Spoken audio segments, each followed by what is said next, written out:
Di dunia jurnalistik, ada teknik interview yang sifatnya mengintimidasi. Tujuannya untuk bikin narasumber merasa tertekan, biar keluar respon yang spontan. Karena seringkali ketika diwawancara, narasumber itu hanya memberikan jawaban yang diplomatis, yang kurang menjawab pertanyaan atau rasa ingin tahu para jurnalis yang sebenarnya mewakili rasa ingin tahu masyarakat juga. Berikut adalah 3 cara intimidasi yang biasa dilakukan oleh jurnalis. Yang pertama, teknik silent pressure. Diam itu juga bisa jadi senjata.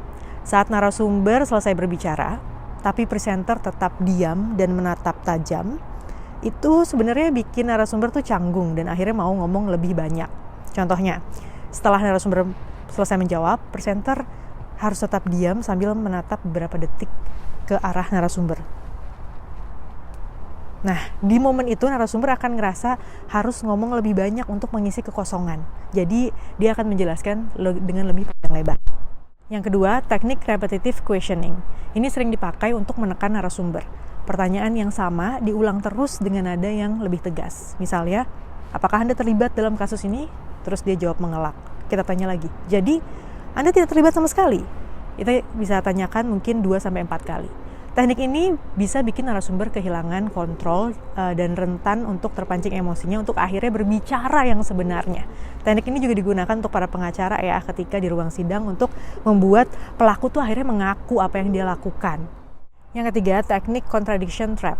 Presenter juga sering mencari kontradiksi dalam jawaban narasumber. Biasanya dia bandingin nih pernyataan narasumber yang sebelumnya dengan jawaban yang sekarang. Kalau berbeda, kita bisa confirm.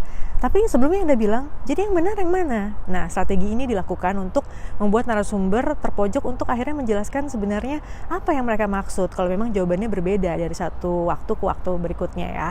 Jadi biar jawabannya pasti dan tidak berubah-ubah, jadi kita nggak pusing. Seperti itu. Teknik seperti ini sering dipakai di wawancara investigatif atau politik untuk bikin narasumber memberikan jawaban yang sebenar-benarnya, bukan jawaban diplomatis yang sudah dipersiapkan sebelumnya dan tidak menjawab pertanyaan. Pernah lihat wawancara yang pakai teknik ini? Tulis di komen ya, dan jangan lupa follow untuk bahas seputar komunikasi lainnya.